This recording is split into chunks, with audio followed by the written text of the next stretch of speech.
तुमच्या कथांवर ज्या गांभीर्यानं आणि तटस्थतेनं लिहायला पाहिजे होतं किंवा लिहिल्या जातं, त्याच्यामध्ये विलास खोलेंनी लिहिलेली जी प्रस्तावना आहे ती मला फार महत्त्वाची वाटते. की आता दाट काळा पाऊसमध्ये लिहिलेली, त्याच्यामध्ये त्यांची काही निरीक्षणं आहेत. ती निरीक्षणं पण मी जेव्हा वाचत होतो तेव्हा मला पण काही काही गोष्टी मी थपकत होतो की अरे हे आपल्याला जाणवलं होतं, अशा अर्थाने काही निरीक्षण आहेत. त्यांचं एक फार छान निरीक्षण आहे की तुमच्या कथामधली जी नायक आहेत ते बहुतांश नायक हे तारुण्य ओलांडून गेलेले आहेत, असं एक निरीक्षण आहे. आणि मग मी सगळे नायक बघायला लागलो माझ्या डोळ्यासमोर. मला जे जे आठवतात, काय वाचलेले आहेत, पाहत होतो की अरे मग ते कसे तुमचे नायक स्वतः काहीतरी घुसमट आहे त्याचं काहीतरी कोंडमारा आहे, अत्यंत बुद्धिमान आहेत, संवेदनशील आहेत सगळ्यात महत्वाचं. आणि त्याच्यानंतर ते कशामध्ये तरी काय म्हणता येईल, एक अपराधी भाव त्यांच्यामध्ये काहीतरी असतो. छोटी गोष्ट असते, काहीतरी कबुली दिलेली असते नसते, काहीतरी असं कथेत असतं, पण त्याच्याबरोबर त्याची घुसमट जी चालू असते. आणि कुठेतरी बरेचदा काही कथामध्ये मग असं होतं की ते कबुली देतात प्रांजळपणे आणि तो एक ती सरगाट सुटते, असं पण होतं. पण या नायकांच्या बाबतीमध्ये मी पाहतो, कारण असं म्हणतो आपण की तुमच्या कथेचं व्यक्तिरेखा किंवा व्यक्तिचित्रण हे तुमच्या कथेचं खूप मोठं सामर्थ्य आहे. त्यामुळे हे जे नायक आहेत तर हे तारुण्य ओलांडून गेलेले आहेत. तर हे एक निरीक्षण असेल, किंवा हे अपराधी भाव असणारे, बुद्धिमान, संवेदनशील असणारे, प्रांजळपणे कबुली देणारे, हे कुठून आले असं. हा, ही काय गंमत आहे सगळी, किंवा याच्या मागे काही आहे का? तुम्हाला आठवत असेल की आपला मी ज्या वेळेला लिहायला लागलो प्रामुख्याने, तो साधारणपणे 60 ते 70चा जर काळ आठवला, मी 70च्या नंतर 72च्या नंतर लिहायला लागलो. 80 मध्ये माझा पहिला संग्रह आलेला आहे. तर तो जो काळ होता त्याच्यामध्ये रोमॅन्टिसिझमने या मराठी साहित्यावर किती प्रभाव टाकलेला होता हे मला मुद्दाम तुम्हाला सांगण्याची आवश्यकता नाही. म्हणजे फडक्यांचा जो काही असेल तो ती जादू उसरायला लागली होती. आणि ज्याला आपण आधुनिक वाद म्हणायला लागलो ती सुरुवात 70 पासून झालेली आहे. आता आपण आधुनिक आणि आधुनिकोत्तरकडे गेलेलो आहे, पण त्यापासून सुरुवात झालेली आहे तिथे. त्यावेळेला आपल्या त्यावेळेच्या सगळ्या कथांमध्ये आणि कादंबऱ्यांमध्ये जे नायक होते ते देखणे, तरणे बाण, त्यानंतर रोमॅन्टिक नेचरचे आणि नाट्यपूर्ण घटनांचे साक्षी असलेले असे होते. पण हे वास्तव होतं का? तर मी जेव्हा लिहायला लागलो तेव्हा मला असं लक्षात आलं की आपण रोमॅन्टिसिझमला मुद्दामून दूर ठेवायचं असं नाही, पण त्याच्यासाठी मुद्दाम आकर्षित सुद्धा व्हायचं नाही. तर त्याच्या पलीकडे वास्तव काय आहे ते बघायचं आहे. तेव्हा लक्षात असं आलं की माणूस हा साधारणपणे तारुण्यामध्ये असलेल्या माणसावर कोणीही कथा लिहिलंच की तो गेला होता, कारण एका बाजूने फडके आहेतच आणि त्यांना तुम्ही टाळताच येत नाही. त्याचं अनुकरण कित्येकांनी केलं की चाललो होतो बसमध्ये, शेजारी तरुणी घेऊन बसली आणि मग तिचे ते सगळं वगैरे. आता असं घडतं असं नाही, घडत नाही असंही नाही, पण म्हणून त्याचा कथाकाराने मुद्दामून आग्रह बाळगून त्यावर आपली लेखणी झिजवण्याचं काही कारण नाहीये, कारण त्याचा तो उद्देशच नाहीये. त्याला माणूस शोधायचा आहे. तर मला असं लक्षात आलं त्यावेळेला की म्हाताऱ्यांवर कोणी लिहितच नाहीये, त्याच्या व्यथांबद्दल कोणी लिहित नाहीये. या विचारांचा एक परिपाक हा अनर्थ कथेमध्ये आलेला आहे की त्याच्यामध्ये 3-3, 4-4 म्हातारे हे घरामध्ये येतात. आणि मला अनेकांनी सांगितलं की अरे आमच्या घरामध्ये हे आहे, आमचं संबंध आयुष्य त्याच्यामुळे त्यांच्या भोवती फिरतं की त्यांना कोणाला बरं वाटतंय, कोणाला काय नाही. 3-3, 4-4 प्रकार म्हातारे, त्यांची औषधं चालली, त्यांचं आजार पण चाललंय. एकाला काही वाटायला लागलं बरं वाटत नाही की दुसऱ्याला वाटायला लागतं. त्यांच्या सगळ्या मृत्यूच्याच गप्पा आहेत, भीतीचंच वातावरण आहे. आम्ही जगायचं कधी, आम्ही तारुण्याचं वातावरण कधी करायचंय, सेक्सवर परिणाम होतो कारण संबंध वातावरणच भयभीत अशा प्रकारचं असतं, उल्हास कधी वाटणार. या अशा सगळ्या तक्रारी मी वेगवेगळ्या पद्धतीने ऐकत राहिलो लोकांच्या. मग आम्ही गेल्या 10 वर्षामध्ये आम्ही कधी प्रवास केला नाही, कधी सिमल्याला गेलो नाही, कधी इकडे गेलो नाही. का नाही गेला? जाऊ शकत नाही. घरामध्ये माणसं आहेत, आजारी आहेत, ते असतात, सासरे आहेत, वडील आहेत, माझे तर आजोबा देखील आहेत असं सांगतात सगळं. मग आता 3-3, 4-4 म्हातारे घरामध्ये ही त्यावेळची परिस्थिती होती. तेव्हा मला असं लक्षात आलं की ही मानसिकता, ही सायकोलॉजी, हे जे काही ही व्यथा आहे ही कुठे आली कथेमध्ये, कोणत्या कादंबरीत आलेली आहे, कोणी मांडलंय, कसं मांडलंय. तर त्या पद्धतीनं मी लिहायला लागलो की आपण एक प्रकारे वास्तव, मांजर नावाची कथा आहे, त्याच्यामध्ये 2 म्हातारे आणि त्यांना भेटणारं ते मांजर आणि मांजरीच्या रूपाने येणारं भयाचं वातावरण. मांजर आली म्हणजे काहीतरी संदेश आला, यमराजाचा संदेश आला असं वाटणं. तर ही मानसिकता मराठी कथेमध्ये बिलकुल आली नव्हती, जी माझ्या कथांमधून आणि दीर्घकथांमधून पहिल्यांदा यायला लागली असं मला वाटतं. मला असं पुष्पा भावेंनी सांगितलेलं आहे की ते म्हणाले हे तू काय ते वृद्धांचं केंद्र असतं त्याला काय म्हणतो आपण, वृद्धाश्रमाला तू कधी गेला होतास का, हे त्याला तू कुठे कुठे पाहिलंयस. म्हणजे मी नाही गेलो कधी, पण मी इतरांच्या तोंडून ऐकलंय आणि त्यांच्या नजरेने पाहिलंय, त्यांच्या कानाने ऐकलंय आणि तो जो काही अनुभव आहे तो अनुभव माझ्यापर्यंत सहकंपित झाला. त्यामुळे मी हे लिहू शकलेलो आहे, मांडू शकलेलो आहे. तर हा रोमॅन्टिसिझमवर केलेली मात आहे असं माझा दावा नाही, किंवा ती मुद्दाम केली पाहिजे असं नाही. रोमॅन्टिसिझमला महत्त्व आपल्या आपल्या पद्धतीनं आहेच आहे, कारण तो जीवनाचा छानसा असा भाग आहे, तो असलाही पाहिजे. पण वय उलटून गेलेला जो माणूस आहे थोडासा, तो पक्व पद्धतीचा असतो, तो सोल्युशन्स देऊ शकतो, तर कदाचित तो शहाणा असू शकतो. त्यामुळे जर आपण सुरुवात केली की दाट काळा पाऊस मधला तो पायऱ्या चढत जाऊन वर जाणारा जो आहे, तर त्या पायऱ्या सगळ्या प्रतिकात्मक आहेत. 3 टेकड्या, तर 3 टेकड्या, त्याची पायऱ्या, मग वर जाणं त्याचं तिथे, आणि तिथे शेवटी कबुली देणं आणि परत येणं. तर हा जो नायक आहे आणि सगळ्यात शेवटी लॉंग डिस्टन्स मधला जो आहे तो अधिक पक्व आहे. त्यामुळे तो सगळ्यांचे प्रश्न बसल्या बसल्या सोडवतो आणि पुन्हा प्रत्येकाला आपापल्या नियतीच्या वाटेवर सोडून देऊन आपापल्या दिशेने पुन्हा परत जातो. तर ती कथा तर अगदी चित्रपटाला जवळची आहे. त्यामुळे ती 72 तास तेवढे ते संबंध एक रात्र घालवायची आहे त्या हॉस्टेलमध्ये, त्या हॉटेलमध्ये, आणि मग झोपत तर कोणीच नाहीये कारण पहाटे तर गाडी आहे. मग काय करायचं, तर प्रत्येकाचे प्रश्न, प्रत्येकाच्या समस्या, प्रत्येक जण त्याच्याकडे येते. कोणाला वाटतं बाबा आहे, महाराज आहे, काही ज्योतिषी आहे, काही आहे, आणि आपला हे प्रश्न सोडवेल का. त्यावेळेला त्याची जी पक्वता आहे ती पक्वता प्रत्यक्षामध्ये तशी समाजामध्ये असते किंवा नसते, आपल्या भोवती तशी सापडेलच असं नाही, पण असावी अशा प्रकारचं ते कॅरेक्टर आहे, जे आपल्याला असं वाटतं की यस, असा कोणीतरी एक माणूस असला पाहिजे. तो या थिंकिंगचा परिपाक आहे. म्हणून ती कथेच्या शेवटी येते ही दीर्घ कथा. पुन्हा असं कॅरेक्टर येईल की नाही मला नाही सांगता येत. म्हणजे ती जाणीवपूर्वक तुम्ही ते नायकांना जे निवडलेलं आहे त्याच्या मागे तुमची एक भूमिका आहे, त्याची भूमिका होती आणि त्या काळाला अनुसरून ती जास्त संयुक्तिक आहे किंवा औचित्यपूर्ण आहे. तुम्ही जेव्हा तुमच्या कथा वाचताना बरेचदा असं होतं की मी अशी माझ्यासारखा एखादा वाचक अशी कल्पना करतो की तुम्ही कथा लिहित बसलायत आणि कथा लिहिता लिहिता काहीतरी नजर चुकीने तुम्ही एखाद्या वेळेस पेन घ्यायच्या ऐवजी हातामध्ये ब्रश घेतलाय आणि कथा लिहिताय असं वाटावं एवढं ती चित्रमय जी गोष्ट होऊन जाते.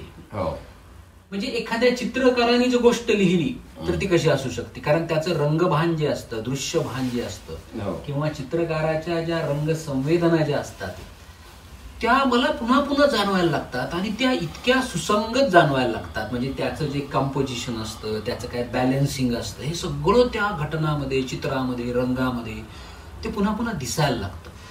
आणि मला वाटतं यांनी फार छान तुमच्या रचनेवरची संजय आर्वीकरांनी मुलाखत घेतली. त्याच्यामध्ये एक प्रश्न त्यांनी जेव्हा उपस्थित केला तुमच्या चित्राबद्दल असाच, तेव्हा तुम्ही एक फार संदर्भ पण छान दिलाय. आणि ती चित्र असतील तर मला आज पण पाहिजेच आहेत, रेखाटनं जी असतील तर तो संदर्भ असा होता की त्यांनी तुम्हाला तुम्ही सांगितलं की मी कथा लिहायला बसतो आणि लिहिता लिहिता माझी कथा जेव्हा अडते तेव्हा मी त्या कागदाच्या मागच्या बाजूला रेखाटनं करत बसतो. म्हणजे पुन्हा एकदा तो प्रवाह खळखळ वाहण्याकरता मी रेखाटनं करतो, असा काहीतरी एक सुंदर संदर्भ आहे. तर मला हे छान वाटलं. असं खरं तर असं असतं आपल्याकडे. आता बघा, विंदा करंदीकरांच्या बाबतीमध्ये सुद्धा असं आपल्याला पाहायला मिळतं की करंदीकर हे स्वतः तबलावादक होते उत्तम, आणि तबलावादक असल्यामुळं जर तुम्ही तबलावादक त्यांचं असणं तर त्यांच्या लेखनात तपासून बघितलं तर तुमच्या लक्षात येईल की म्हणजे झपताल सारखी कविता तर सोडा, पण त्यांनी ज्या लहान मुलांसाठी कविता लिहिल्या त्या कवितामध्ये जो ताल येतो, ती जी लय नाद येतो, ते सगळं तबल्याशी जोडता येऊ शकतं. तसं तुमचा चित्राचा आणि तुमच्या लेखनाचा अनुबंध पण जोडता येऊ शकतो. हे चित्र नावाची गोष्ट कदाचित थोडी लांब राहिली, तुमच्या लेखनामुळे लांब राहिली असेल किंवा तिचा फार आविष्कार होऊ शकला नसेल, पण तुमच्यामध्ये दडलेला जो चित्रकार आहे त्याच्यावर अन्याय झाला का तो फक्त शब्दातूनच येत राहिला, असं काय वाटतं तुम्हाला बघितल्यावर? अन्याय झाला असं मला स्वतःला वाटत नाही, पण कथेमध्ये किंवा कादंबरीमध्ये किंवा कुठल्याही प्रकारचं जेव्हा साहित्य आपण लिहितो त्यावेळेला चित्रात्मकता नावाचा एक प्रकार आहे. इंग्रजीमध्ये त्याला पिक्टोरियल नेचर असं म्हणू शकतो आपण, चित्रमय शैली पण म्हणतो आपण. चित्रमय शैली ज्यांच्या लेखनामध्ये आहे अशी काही उदाहरणं आपल्याला मराठीमध्ये देता येतील की जी चांगले लेखक की जे तपशिलाने लिहितायत आणि तपशिलाने आपल्या समोर चित्र उभं करतायत, अशी जी मंडळी आहेत त्यांचं जेव्हा आपण साहित्य बघतो तेव्हा असं लक्षात येतं की त्यांचा काहीतरी अभ्यास आहे. जसं तुम्ही आता उदाहरण दिलं की संगीताचा किंवा तबल्याचा असल्यामुळे तालमयता ही त्यांच्या कवितेमध्ये आलेली आहे विंदांच्या. तर तसा प्रकार हा तुम्हाला कुठेतरी, मला नाटकाचं मीटर, कारण मी नाटक त्याच वेळेला लिहायला लागलो होतो, त्याच्यामुळे नाटकाचं मीटर मला कथेमध्ये आणि कादंबरीत आणता आलं. त्यामुळे ते नेपथ्य कसं असतं हे माझ्यासमोर अगदी सुस्पष्टपणे आहे.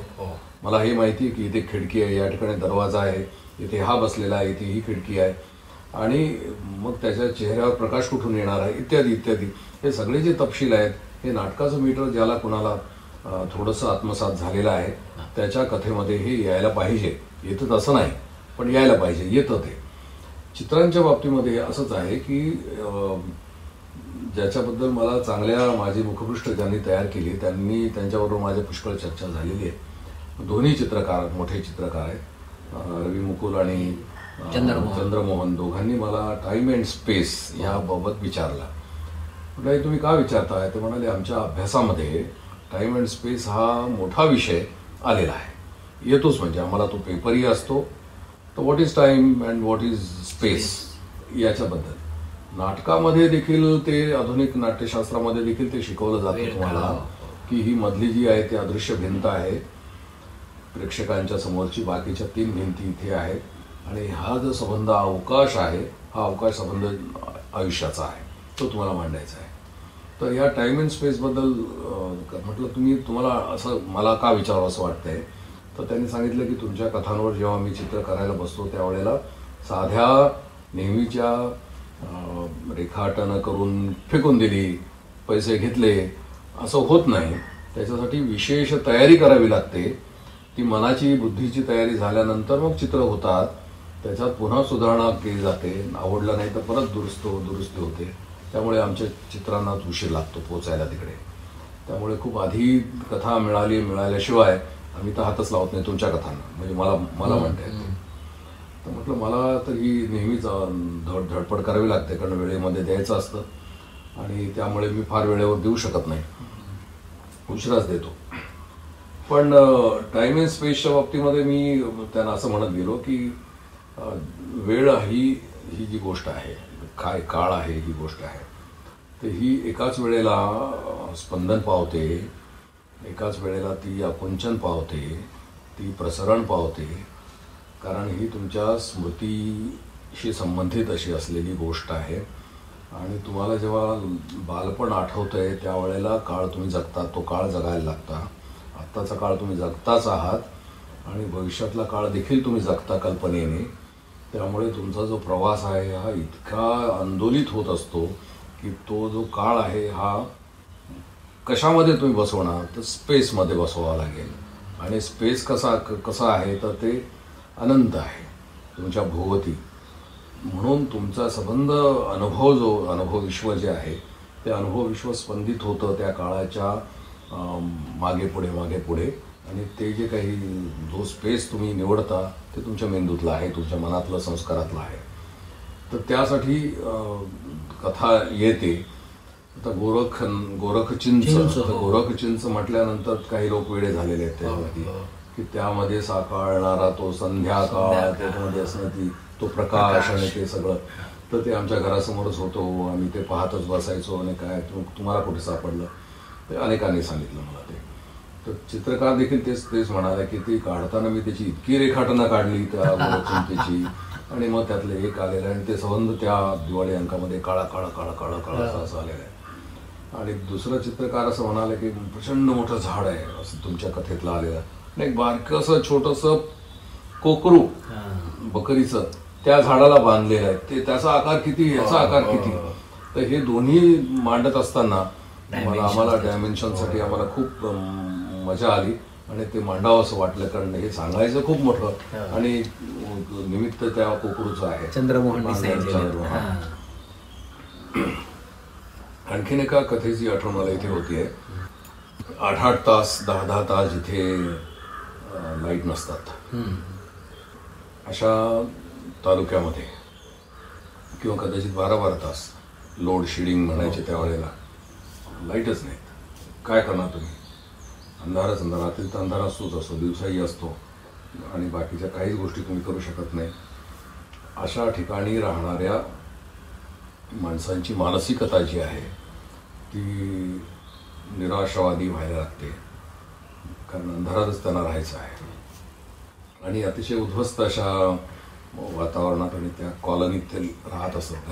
सरकारी घरं पडलेली, ती कधी दुरुस्त होणार नाहीत, कधी ती गळतात, कधी काय होतं, गटारींची दुरुस्ती झालेली नाही, त्याच्यात फिरणारी डुकरं वगैरे. तर हे सगळं वर्णन त्या कथेत येतं. त्याच्यामध्ये तो कथानायक आपल्या घरातून बाहेर पडायचा, त्यावेळेला उजव्या बाजूला ती याची झाडं आहेत, ते हत्तीच्या पानाची, तेच ना, कानासारखे पानं, याची एरंडाची, हत्तीच्या वाढलेले एरंड आहेत. ते सगळे ते मुद्दामून कोणी लावले असतील किंवा नसतील, कारण एरंड मुद्दाम कोण लावणार. काही ठिकाणी कल्टिव्हेशन चालतं, पण इथं मुद्दाम न लावलेलं असण्याची शक्यता कमीच. पण त्याची ती काही मोठी मोठी फताडी अशी जी पानं आहेत की जी हत्तीच्या कानासारखी वाटतात, आणि एकच एक त्या मागे दिसणारी चांदणी, की ती त्या वेळेला ती चांदणी पहाटे किंवा रात्री दिसत असेल, आणि संबंध राखाडी राखाडी राखाडी असं वातावरण. तर तो चित्रकार म्हणाला ती चित्र काढणं म्हणजे फार मुश्किल होतं. मला ते हत्ती दिसायला लागले, कान दिसायला लागलं, ती चांदणी दिसायला लागली, अंधार आहे. तर ही जी मानसिकता आहे, ही मानसिकता अतिशय चित्रात्मक पद्धतीनं येण्यासाठी, म्हणून तुम्हाला ती शैली ही खूप अवघड असून चालत नाही. ती खूप काय, त्याला भाषेचं वैभव आपण दाखवतो आहोत असंही असून चालत नाही. ती संवादी भाषा असली पाहिजे. आणि जसं मी सुरुवातीला म्हणालो की अबोध मनाशी मी संवाद करतो, त्यावेळेला तो वाचक म्हणतो अरे हे मी पाहिलंय कुठेतरी, ते मला काहीतरी अनुभव आलेला आहे, आणि तो मग खेचला जातो. तर हे याच्यामध्ये टाइम अँड स्पेस या कथेमध्ये जसं येत आहे, ते चित्रकारांना मोठं आव्हान वाटतं. तुम्ही जी म्हणता की चित्रकारावर अन्याय झाला का, तो कदाचित मी त्यावेळेला काही स्केचेस वगैरे काढले होते. 2-3 लेख माझे तसे आहेत, आता ते कुठे असतील मला माहिती नाही, पण मी ते अनेक गुंतागुंतीचे काढायचो, आणि त्यावर मी काही टिप्पण्या लिहिली होती. तर अनिल किडीकरांनी ती छापली होती.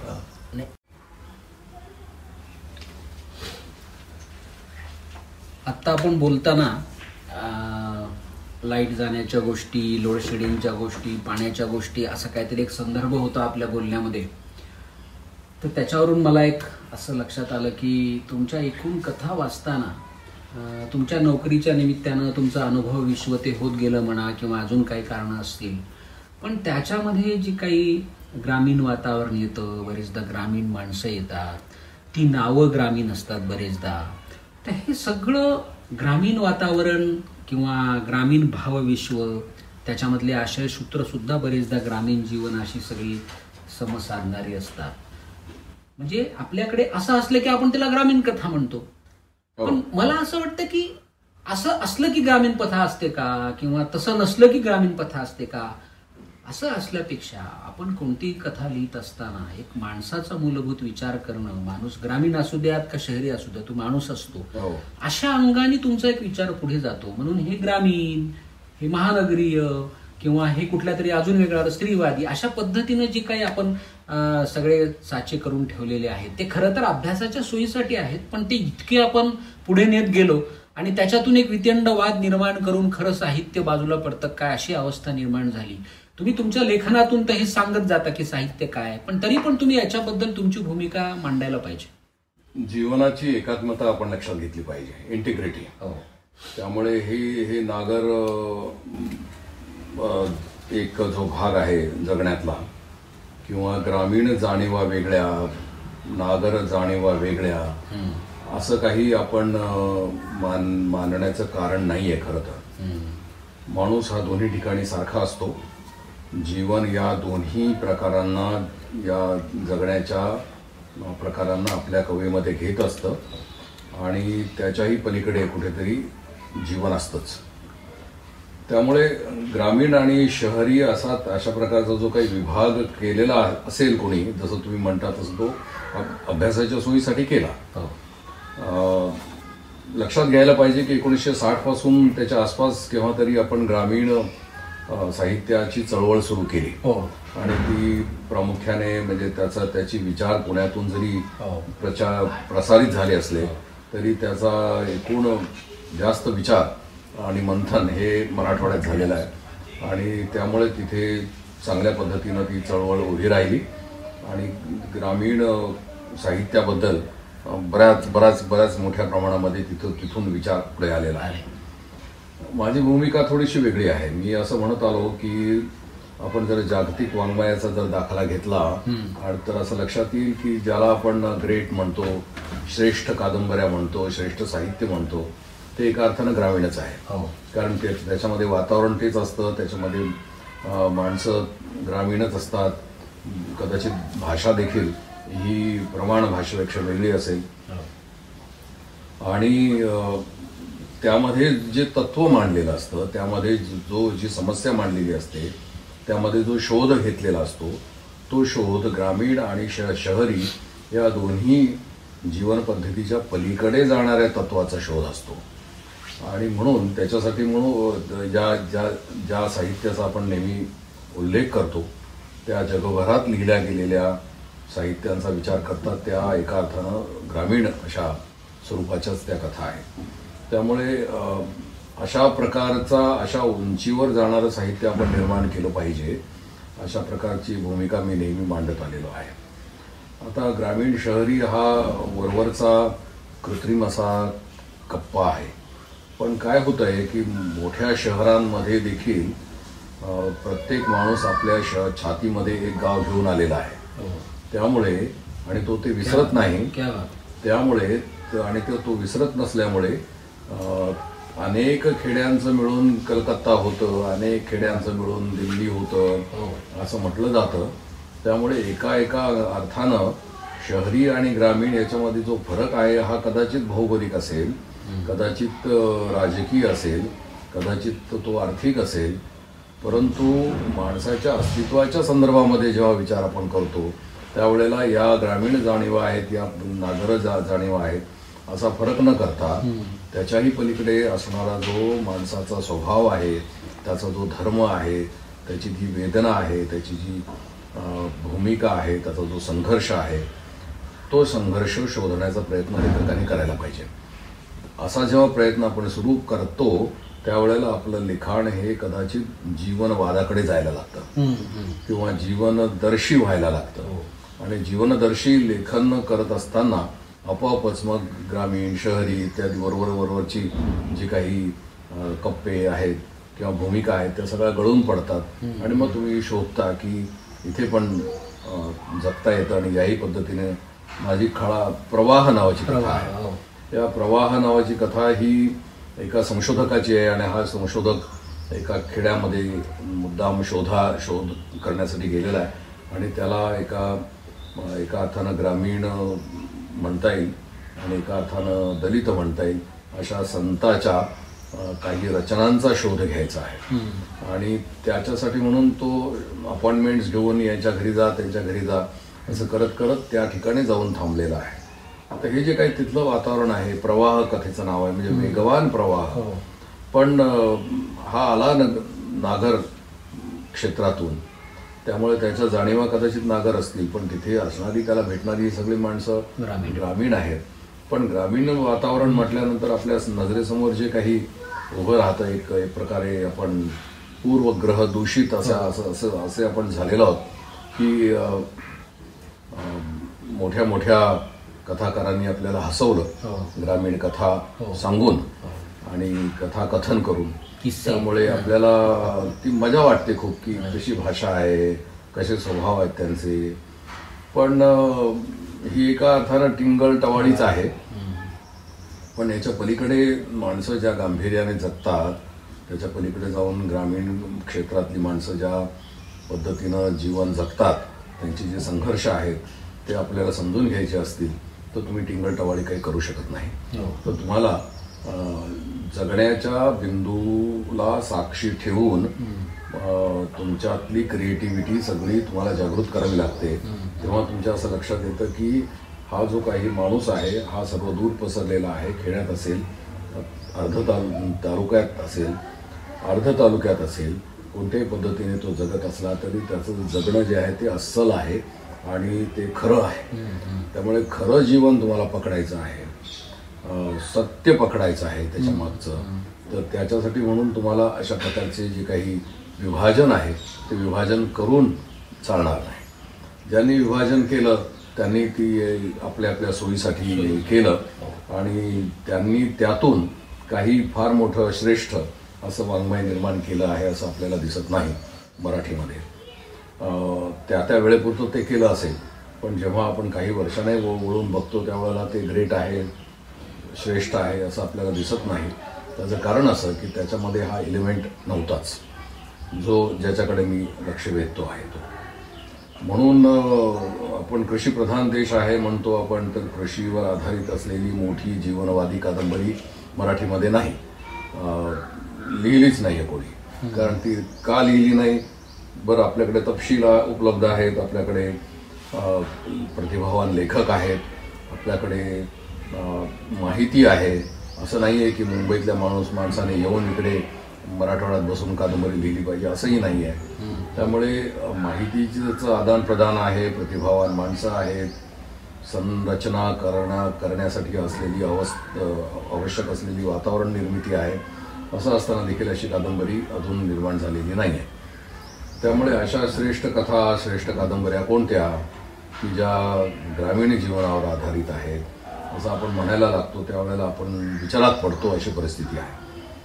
तर म्हणून ग्रामीण आणि शहरी ह्या वहीबरोबरचे टप्पे आहेत खरं तर. पण माणूस जेव्हा अपरिहार्य कारणासाठी शहरात जातो राहायला तरी तो विसरत नाही स्वतःचा भूतकाळ. हा जसा भाग आहे माझ्या काही कथांमध्ये ते आलेला आहे. एक माणूस आपला स्वतःची मुळं शोधण्यासाठी म्हणून तो दूर जातो आणि त्यासाठी म्हणून तिथे मग ते भूकंप आणि त्या संबंध वातावरणामध्ये तो शोधत जातो. त्या कथेमध्ये तो नायक आपला स्वतःची रूट शोधण्यात की मी कोण आहे, माझं अस्तित्व काय आहे, त्याला एका फोटो सापडतो, थोडासा संदर्भ सापडतो. पण महानगरामध्ये तो स्वतः त्या गर्दीत हरवून गेलेला आहे आणि त्याला असं लक्षात यायला लागले की आपण नट बोल्ट आहोत. संबंध अवाढव्य व्यवस्था आपला केवळ वापर करून घेते, आपली आवश्यकता संपली, युटिलिटी संपली, उपयुक्तता संपली की ही व्यवस्था आपल्याला फेकून देणार आहे आणि आपण कुठेतरी जाऊन पडू, आपल्या जागी कुठला तरी दुसरा नट बोल्ट येऊन बसेल आणि पुन्हा हे धडधड धडधड करणारे यंत्र हे वाहत राहणार आहे, असंच अव्याहत वाजत राहील, धावत राहील आणि मग आपण कोण आहोत. तेव्हा आपल्या स्वतःच्या अस्तित्वाबद्दलचा विचार त्याच्या मनामध्ये पहिल्यांदा येतो, जो अदरवाईज यायला नको या धावपळीमध्ये, पण त्याच्या मनात तो येतो आणि तो स्वतःचा शोध घेण्यासाठी म्हणून अगदी त्या खेड्यापर्यंत जाऊन पोहोचतो. अशा प्रकारची ती कथा आहे. त्यामध्ये स्वतःचा शोध घेण्यासाठी म्हणून तो जरी गेला शहराकडून ग्रामीण भागामध्ये पोहोचण्याचा हा सगळा प्रवास त्या कथेमध्ये मी मांडलेला आहे. त्यात हळूहळू तिकडलं वातावरण आणि मग नायक जसा इकडे इकडे पोहोचायला लागतो खेड्यामध्ये तेव्हा इथलं वातावरण अशा प्रकारचे एकमेकात मिसळून जाणारं वातावरण त्याच्यामध्ये या कथेत आलेलं आहे. यामध्ये तुम्हाला ही कथा ग्रामीण आहे की शहरी आहे की काय आहे हे दाखवताच येणार नाही. नायक जरी शहरी असला तरी त्याच्या वेदना या चिरंतन आहेत, मूलभूत आहेत आणि त्या मूळ स्वरूपाच्या आहेत. म्हणून तो स्वतःची मुळं शोधायचा प्रयत्न करतो आहे आणि जिथं तो जाऊन पोहोचतो त्या ठिकाणी त्या लोकांच्या नजरा शहराकडे लागलेल्या आहेत असंही त्याच्या लक्षात येतं.